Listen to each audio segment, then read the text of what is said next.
آج میں آپ سے بیوٹی پارلرز کے بارے میں گفتگو کروں گا اور بیوٹی پارلرز کی 4 اقسام بتاؤں گا جس کی وجہ سے کہ وہ پاپولر ہیں اور لوگ ان کی طرف دوڑے چلے آتے ہیں۔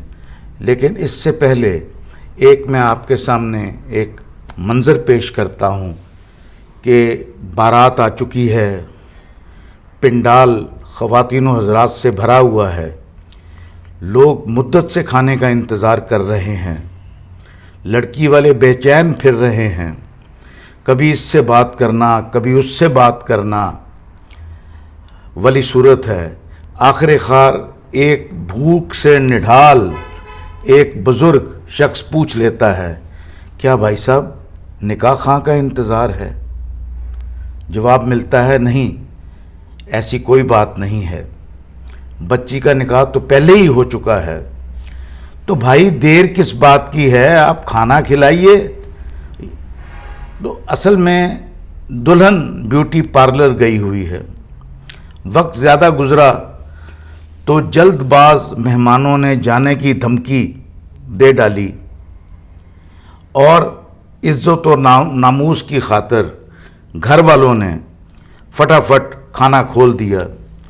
لوگ کھانا کھا رہے ہیں، دلہن بیوٹی پارلر میں ہے، لوگ کھانا کھا چکے ہیں لیکن دلہن بیوٹی پارلر میں ہے، اور لوگ گھروں کو بھی چلے گئے ہیں، دلہن بیوٹی پارلر میں ہے۔ آدھی رات بیت چکی ہے اور ستارے ٹمٹما رہے ہیں اور ان کا غبار بکھرنے لگا ہے، دلہن اب بھی بیوٹی پارلر میں ہے۔ پھر دیکھا کہ لڑکی والے دولہا اور بارات والوں کے سامنے دست بستہ کھڑے ہوئے اور عرض کیا کہ اگر ذرا آپ کو زحمت ہوگی آپ واپسی پر بیوٹی پارلر سے جو کہ راستے میں ہے ہوتے جائیے اور دلہن کو وہاں سے لیتے ہوئے اپنے گھر تشریف لے جائیں، یا وہاں پہنچ کے دلہن کی وصولی کی رسید بھجوا دیجیے گا، ہم آپ سے شرمندہ ہیں۔ دراصل ہم دلہن اور بیوٹی پارلر دونوں کے ہاتھوں مجبور ہیں، ہم صابر و شاکر لوگ ہیں، سمجھیں گے کہ بیٹی کو اپنے گھر سے اپنے ہاتھوں سے ہم نے رخصت کیا ہے اور ہمارے مقدر میں یہی لکھا تھا۔ تو اس تمثیل کا مطلب میں کوئی بیوٹی پارلر کا مذاق اڑانا نہیں چاہتا، لیکن یہ ثابت کرنا چاہتا ہوں کہ بیوٹی پارلر ہمارے معاشرے میں کس طرح سے وہ اتنا اہم ہو گیا ہے کہ باقی تمام رسوم سے کٹ کے یہ سب سے بہتر سمجھا جاتا ہے کہ بیوٹی پارلر جو ہے وہاں پر جایا جائے اور وہاں زیادہ سے زیادہ وقت لگایا جائے، چاہے پیچھے بیٹھے ہوئے مہمان حال سے بے حال ہو جائیں اور گھر والے پریشان ہو جائیں اور رشتہ داروں کی بھی عجیب باتیں سننا پڑیں، لیکن خواتین اس چیز سے بالکل برا نہیں مناتی کیونکہ ان کو پتہ ہے کہ بیوٹی پارلر کی اہمیت کیا ہے۔ اور اب ہم آتے ہیں اصل موضوع کی طرف۔ میری آپ سے درخواست ہے کہ اس کو آخر تک سنیے گا۔ بیوٹی پارلر کی 4 کی شہرت کا دار و مدار 4 باتوں پر ہوتا ہے۔ پہلی بات، گاہک کو زیادہ سے زیادہ وقت دینا۔ جو پارلر کم رویا یا بدصورت کو خوبصورت بنانے اور خوبرو یا حسین کو حسین تر بنانے میں جتنا زیادہ وقت لے گا اتنا ہی ممتاز اور معتبر کہلائے گا۔ پارلر والوں کا کہنا ہے کہ ہمارے پاس خاتون آتی تو اپنی مرضی سے ہے لیکن جاتی ہماری مرضی سے ہے، ہم زیادہ وقت کوئی شوقیہ نہیں لگاتے۔ دراصل آرائش کے دوران میں بہت سا کام نکلتا چلا آتا ہے اور ہم کرتے چلے جاتے ہیں۔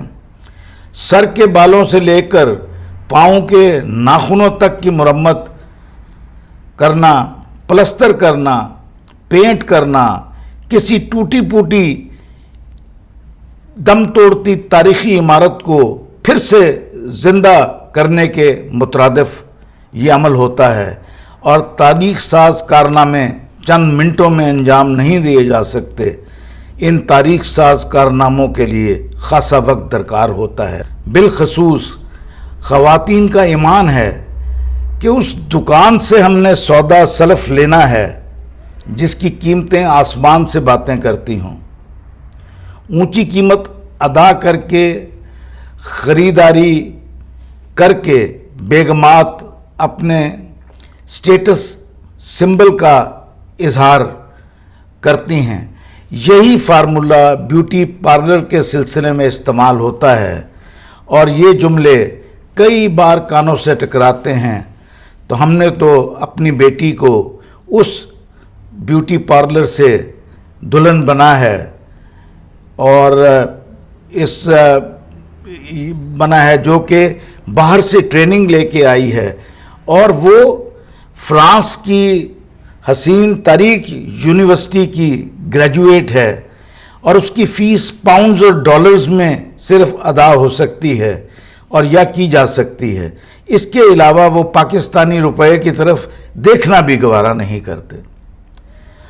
اب آتے ہیں ہم بیوٹی پارلر کی تیسری خاصیت یا اس کی تیسری پہچان، اور وہ یہ ہے کہ شناخت کا گم کر دینا۔ اگر اس کو بہت زیادہ ہم مزاح کے انداز میں دیکھیں تو میں اپنے ایک دوست جس نے ایک بیوٹی سیلون کھولا ہوا تھا، تو اس کو میں نے کہا کہ کیا آپ کیا کرتے ہیں؟ کہتا جی ہم بالکل شناخت کو ختم کر دیتے ہیں۔ تو میں نے کہا کیا یہاں سے آپ سلطان راہی آپ کے پارلر میں داخل ہوتا ہے اور دوسری طرف سے وہ ریما بن کے نکل آتا ہے؟ تو وہ ہنس کے مسکرا دیا۔ لیکن ان لوگوں کا پارلرز کا دعویٰ ہے کہ پارلر سے برآمد ہونے والی دلہن کو اگر کوئی پہچان جائے تو پیسے واپس۔ کمال یہ ہے کہ 2 کریموں کے لیپ کے بعد دلہن کے ساتھ آئی ہوئی سہیلی دلہن کو نہیں پہچان سکتی۔ تیسری اور چوتھی کریم کے کوٹ کے بعد خود بیوٹیشن دلہن کے اصل چہرے کو وہ بھول چکی ہوتی ہے، اور آخری 2 کریموں کے چہرے پر عمل اور نقش گری کے بعد دلہن اس قابل نہیں رہتی کہ خود کو پہچان سکے۔ اور اسی طرح جس طرح ایک صوفی اپنی ذات کو رب کریم کی ذات میں گم کر کے خوش ہوتا ہے، اسی طرح دلہن اپنے چہرے کو کریموں کی آفات میں گم کر کے خوشی سے سرشار نظر آتی ہے۔ جب دلہن کے چہرے کو مسالوں اور کریموں کی لیپا پوٹی سے چمکایا جا رہا ہوتا ہے تو ساتھ دیکھنے والے دنگ کے دنگ رہ جاتے ہیں، اور یہ کام اس انداز سے ہو رہا ہوتا ہے کہ ساتھ آنے والی خواتین بھی کہتی ہیں کہ کاش ہمیں بھی ایسا میک اپ کیا جاتا۔ اور معروف بیوٹی پارلر کی چوتھی اور سب سے اہم اور آخری خصوصیت یہ ہے کہ یہاں دلہن دلہا کو سجانے کے علاوہ بھی مختلف تقریبات اور مواقع کے لیے حاجت مندوں کو تیار کیا جاتا ہے۔ فرض کیجئے کہ ایک خاتون کو کسی بہت رئیس اپنی سہیلی کے گھر اس کے بچے کی سالگرہ پر جانا ہے، تو بیوٹی پارلر اپنے اس تختہ مشق کی مورت کو موقع محل کے حساب سے تیار کرتے ہیں۔ بالوں کی بناوٹ ایسی کہ دور سے دیکھے کہ جیسے گیسوؤں میں موم بتیاں جل رہی ہیں، اور چہرے پر عملے جراحت سے ایسا نظر آتا ہے کہ وہ چہرہ نظر نہیں آتا بلکہ پائن ایپل کیک دکھائی دیتا ہے۔ اچھا، اور ایک اور خاتون اپنی پیاری سہیلی کے جنازے پر جانا چاہتی ہے، تو اس سوگوار خاتون کا میک اپ